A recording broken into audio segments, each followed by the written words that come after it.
Ukiona upo kwenye hizi hali, sio muda na utaanza kusema kwamba nimetumia dawa nyingi sana na bado hazijanisaidia.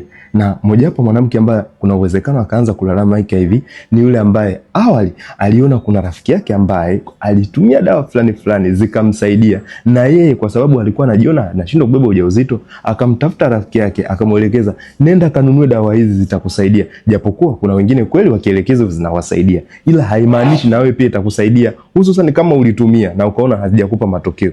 Kuna uwezekano mkubwa kabisa kukahitajika vipimo, kukahitajika tiba sahihi kulingana na chanzo cha tatizo, lakini pia muda mwingine kukahitajika mshauri ambaye anaweza kwenda kukusaidia moja kwa moja kuondokana na changamoto hii. Na ndio maana yake napenda kusema kwamba nipo nawe katika safari ya kuitwa mama. Ikiwa unapitia changamoto za uzazi, na kushauri hebu anza kufuatilia kwenye chanzo cha tatizo, then kama ni kushindwa kubeba ujauzito utafanikiwa kubeba, kwa sababu automatically huwa mimba inakuja yenyewe wakati mwingine hata bila kujijua. Na ndio maana kuna mtu kwenye comment najua atasema hata mimi nilipobeba ujauzito sijawahi kujua kama tayari ni mjamzito, ila tu kwa sababu alikuwa ameshatumia njia sahihi.